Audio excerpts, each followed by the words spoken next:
আমাদের বাসায় প্রতি বছরে অপেক্ষা করে তালের সিজনে এই তালের কেক পিঠাটা খাওয়ার জন্য। আসসালামু আলাইকুম সবাইকে। আর এই তালের কেক পিঠাটা যে এত এত মজার হয়, তো এটা আমাদের বাসায় আর কি বিশেষ করে জাতীয় পিঠা, কারণ এটা মানে অবশ্যই অবশ্যই তালের সিজনে বানাতেই হবে। আর এটা বানানোর জন্য এখানে আমি 3 কাপ শুকনো চালের গুঁড়াটা দিয়েছি এখানে। তারপর এখানে আমি এই যে তালের রস দিলাম, এখানে পৌনে 2 কাপের মতো তালের রস দিয়েছি, বা 2 কাপই হবে, কারণ পরে আমি আরও দিয়েছিলাম কিন্তু তালের রসটা। আর এখানে হাফ কাপ গুঁড়া দুধ দিলাম, তারপরে যে 1 কাপের একটু কম হবে নারকেল কোরানো দিলাম, আর এই যে পৌনে 1 কাপের মতো চিনি দিলাম, স্বাদ মতো লবণ দিলাম। এখন হচ্ছে এটা ভালো করে হাত দিয়ে মাখিয়ে নিতে হবে। আর এই তালের রসটা কিন্তু মানে ফ্রিজে ছিল গতকাল বা 2 দিনের আগের এটা করা আর কি। আর এখানে 2টা ডিম দিয়ে দিলাম। তারপর এখন হচ্ছে ভালো করে মাখিয়ে নিলেই হবে। আর এখানে যদি তালের পরিমাণটা কম হয় তাহলে কিন্তু পরে আমি আবার দিব।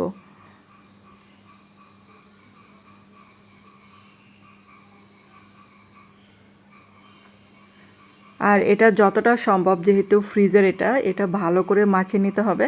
আর এই যে দেখেন, আমার মনে হচ্ছে যে মানে কম হলো, তারপর এই জন্য আরেকটু তালের রস দিলাম। আর এটা কিন্তু মাখানো শেষ, তারপর এটা আমি রেস্টে রেখে দেবো 10 মিনিটের জন্য। এখানে আমি সামান্য পরিমাণে বেকিং সোডা দিলাম। আর এটা আমি যখন এই যে 10 মিনিটের জন্য রাখবো, তারপরে কিন্তু মিশাতে হবে। তারপর এরকম একটা কেকের মোল্ডে আগে থেকে আমি তেল মাখিয়ে রেখেছিলাম, আর এটা উপর দিয়ে দিয়ে দিলাম। আর এটা একটু ভালো করে সমান করে দিতে হবে। আর এখানে কিন্তু পোড়াটা মানে হয় নাই, আরও কিন্তু অন্য বাটিতে দিব আমি। এরপরে যে কিছুটা নারকেল কোরানো উপর দিয়ে দিয়ে দিলাম ডেকোরেশনের জন্য। আর এই যে কিছু কিশমিশ দিয়ে দিলাম। তারপর এগুলো আমি স্টিম করে নেব। আর সময়টা কিন্তু আমি বলবো না, কারণ হচ্ছে এটা প্রতিবারই চেক করে নেব। আমি টুথপিক দিয়ে এটা চেক করে নেব এটা হলো কি না। তো এখন এই যে চেক করে নিচ্ছি, তো একদম ক্লিয়ার এসেছে। আর ওটা নামিয়ে তারপরে যে আরও 2টা বাটিতে দিয়ে দিলাম। আর এই যে হয়ে গেল আমার তালের কেক পিঠা। বন্ধুরা, কেমন লাগলো অবশ্যই কিন্তু কমেন্ট করে জানাতে পারেন। যদি আমার রেসিপি আপনাদের ভালো লেগে থাকে তাহলে যে লাইক দিয়ে আমার পাশে থাকতে পারেন। তারপরে যেটা ছুরির সাহায্যে এরকম করে কেটে নিলে বাটি থেকে সুন্দর মতো ছাড়িয়ে যাবে। তো এটাও দেখেন, চাকু দিয়ে কেটে দেখাচ্ছি আপনাদেরকে। তো তেল মাখালে সুবিধা হয়, মানে খুলে এসে পড়ে, লেগে থাকে না। দেখেন কত সুন্দর একদম প্লেন এসেছে এটা।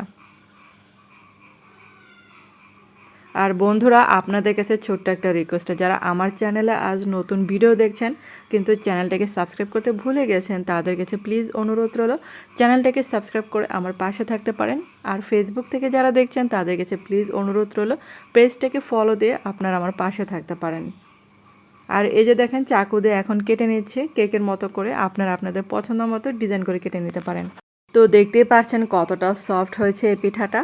আর এই পিঠা বানাতে 10 মিনিট লাগবে, তো হাতে কম সময় থাকলে এই পিঠাটা বানিয়ে নিতে পারেন। তো ধন্যবাদ সবাইকে এতক্ষণ আমার ভিডিওটা দেখার জন্য।